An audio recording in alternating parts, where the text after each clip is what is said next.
Kalau ada yang sebut Papua, apa sih yang langsung terlintas di pikiran kalian? Buat aku, Papua itu selalu terasa jauh. Tempat yang penuh burung-burung eksotis dan hutan lebat yang misterius. Orang-orang sering bilang, Papua itu potongan surga di bumi. Aku sudah lihat banyak banget foto-foto pulau-pulau indahnya dan air lautnya yang jernih. Gambarnya bagus banget, sampai-sampai kayak nggak nyata. Aku selalu penasaran, apa benar semagis itu seperti yang orang-orang bilang. Rasanya seperti mimpi bisa pergi ke sana. Persiapan pun dimulai, dan semangatku makin membara setiap kali tiket sudah di tangan dan koper sudah siap. Aku siap nggak ya melihat surga ini dengan mata kepala sendiri? Perjalanan dari Jawa ke Papua itu bukan sebentar loh. Ini perjalanan yang panjang, petualangan tersendiri. Penerbanganku dijadwalkan tengah malam. Artinya, aku harus tetap melek dan waspada, melawan rasa kantuk. Bandara ramai banget, padahal sudah larut malam. Aku check-in bagasi, campur aduk rasa senang dan deg-degan di dalam hati. Penerbangan ini akan memakan waktu beberapa jam, melintasi hamparan luas kepulauan Indonesia. Aku mencoba membayangkan rasanya terbang di atas begitu banyak pulau, menuju ujung timur Indonesia. Rasanya seperti aku sedang bepergian ke dunia yang sama sekali berbeda. Rencana perjalananku termasuk transit di Makassar. Ini menambah tingkat tantangan lain dalam perjalanan. Aku terus-menerus mengecek waktu, khawatir ketinggalan penerbangan lanjutan ke Sorong. Rasa takut tertinggal itu perasaan yang akrab bagi setiap pelancong. Menit-menit terasa berjalan sangat lambat saat aku menunggu di ruang tunggu transit. Aku melihat penumpang lain, beberapa tidur di bangku, yang lain terburu-buru menuju gerbang mereka. Pengumuman penerbanganku adalah kelegaan yang luar biasa. Saat aku naik pesawat terakhir, aku tahu aku hanya tinggal satu penerbangan lagi untuk akhirnya mencapai tanah Papua. Antisipasi itu hampir tak tertahankan. Akhirnya, setelah terasa seperti selamanya di udara, pesawat mulai turun. Aku menempelkan wajahku ke jendela, mencoba melihat Papua untuk pertama kalinya. Dari atas, aku bisa melihat garis pantai yang dihiasi hutan hijau lebat dan air biru kehijauan. Itu bahkan lebih menakjubkan daripada gambar-gambar. Pemandangannya liar dan belum tersentuh. Saat pesawat mendarat mulus di landasan pacu Bandara Domin Edward Osok di Sorong, gelombang emosi melandaku. Aku berhasil. Petualanganku di potongan surga di bumi ini baru saja akan dimulai. Perjalanan panjang itu sepadan. Keluar dari bandara di Sorong itu rasanya seperti masuk ke dimensi baru. Udaranya beda. Lebih tebal, lebih hangat, dan tercium aroma laut serta tanah basah. Matahari di sini rasanya lebih terang. Suasananya santai banget. Orang-orang tersenyum ramah, isyarat tulus dan menyambut yang langsung membuatku nyaman. Ini bukan hiruk-pikuk kehidupan kota besar yang biasa aku alami. Sebaliknya, ini adalah sambutan yang tenang dan bersahabat ke tempat yang terasa asing, tapi juga mengundang. Kesan pertamaku sederhana, Papua punya sihir istimewa, dan orang-orangnya adalah penjaga sihir itu. Sorong dikenal luas sebagai gerbang menuju keajaiban Papua, terutama pulau-pulau Raja Ampat yang terkenal di dunia. Tapi kota itu sendiri punya pesona unik yang sering terlewatkan. Ini adalah kota pelabuhan yang ramai di mana berbagai budaya bertemu. Kalian bisa melihat pengaruh tradisional Papua berpadu dengan kehidupan modern. Jalanan adalah perpaduan pasar yang ramai, toko-toko kecil, dan orang-orang yang menjalani hari-hari mereka. Garis pantai dihiasi dengan perahu berbagai ukuran, dari perahu nelayan kecil hingga kapal-kapal besar yang siap membawa petualang ke pulau-pulau di seberang. Ini adalah kota yang penuh kehidupan dan harapan. Keindahan alam di sekitar Sorong sungguh menakjubkan. Bahkan tanpa bepergian jauh, kalian sudah dikelilingi pemandangan yang luar biasa.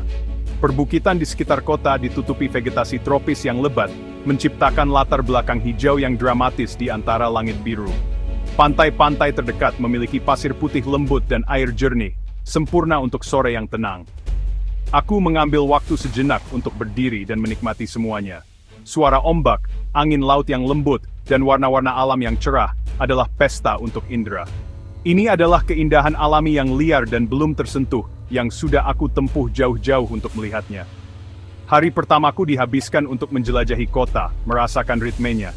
Aku berjalan melewati pasar lokal, terpesona oleh buah-buahan dan sayuran eksotis yang dipajang. Energi kota itu menular.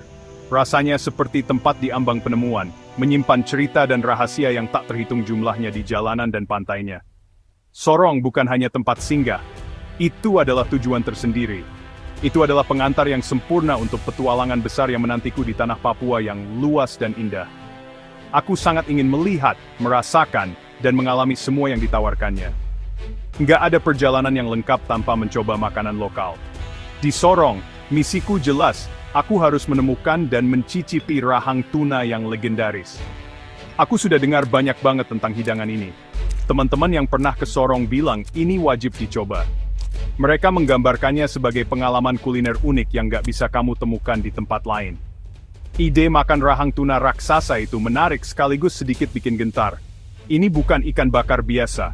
Ini sesuatu yang istimewa, hidangan khas lokal yang mewakili kekayaan laut di daerah itu. Mencari tempat makan yang pas itu bagian dari petualangan.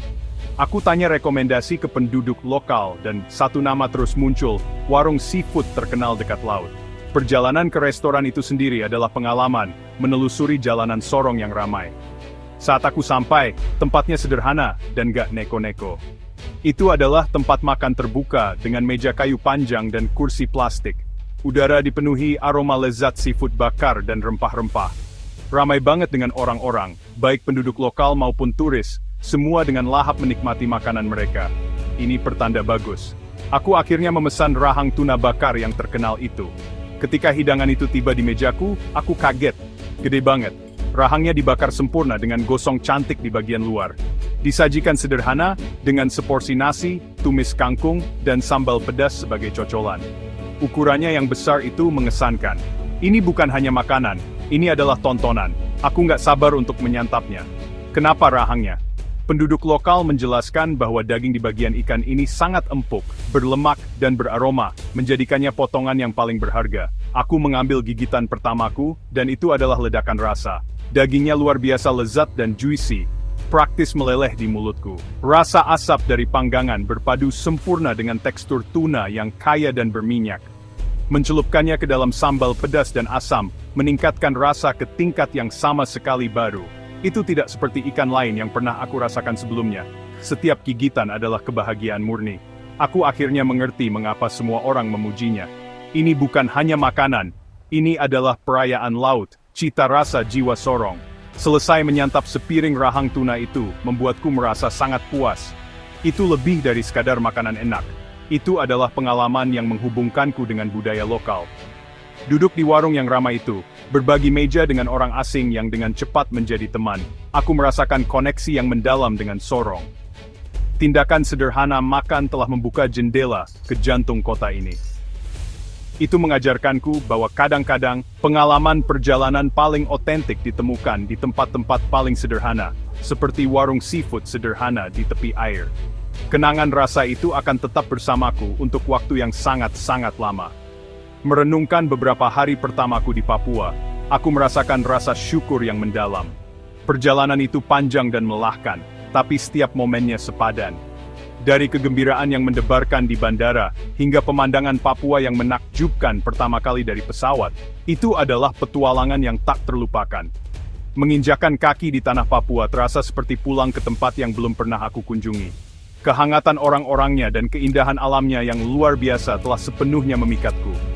Papua bukan lagi sekadar tujuan di peta, itu adalah perasaan, emosi, sepotong hati petualangku.